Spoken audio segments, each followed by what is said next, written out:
Good morning. This is Jerry Gulke, top producer, market strategy columnist, with today's comments on the USDA report, the July 10th report that reflects the acres that were found on June 30th, or reported, I guess, as intended, and then also the stocks that were found at that point in time, and then reflected on into the outlook, plus some probably intuition by the government USDA economists as to what they see coming down the road. So, first of all, let's look at corn.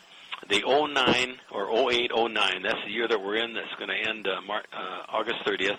Carryover was increased from 1.6 billion to 1.77, or up 177 million bushels. Feed use was down 100 million bushels.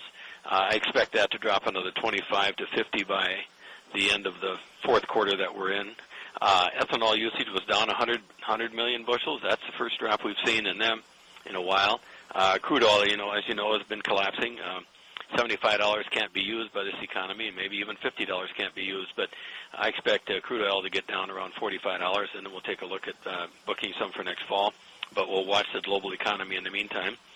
So they're seeing less ethanol, less corn use for ethanol, likely because of the competition from other energies and the fact that unemployed people don't drive a lot.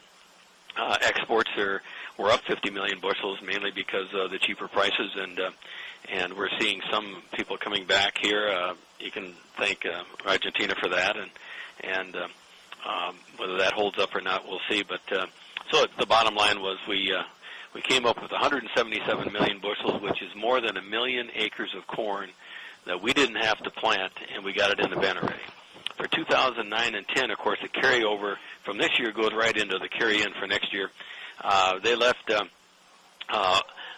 feed usage unchanged to down about 50 million next year.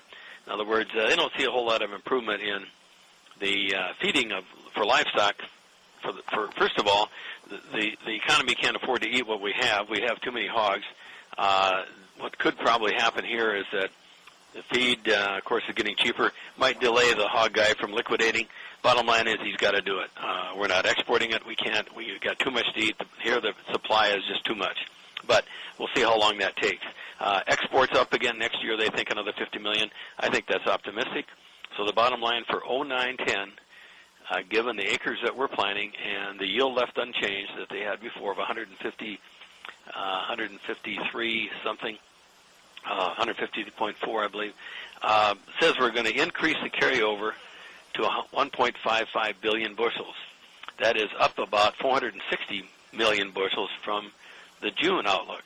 So you can thank the acres. You can, if you were one that planted more acres or planted till the last bit of corn in the ground, it was too wet to plant, or if you didn't take prevent planting in North Dakota, you can maybe thank yourself a little bit for this, because now we have too much of everything, corn for sure, and obviously wheat.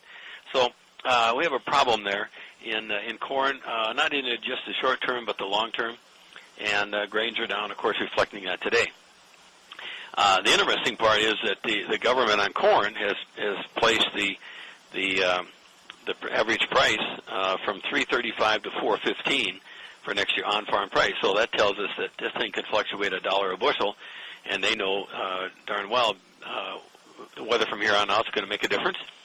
Good weather means more bushels at a less price, and of course, I think personally they are as uncertain about those acres that reported to them as what I was when I talked to you about it on June 30th. That the corn acres may not be there, but we're not going to go into find out until October. And whether we like it or not, the market's going to trade these numbers. We have no other information to trade otherwise. Soybeans, they left the carry out at 110 million bushels for this year, not 90 like some said. And what we found was that the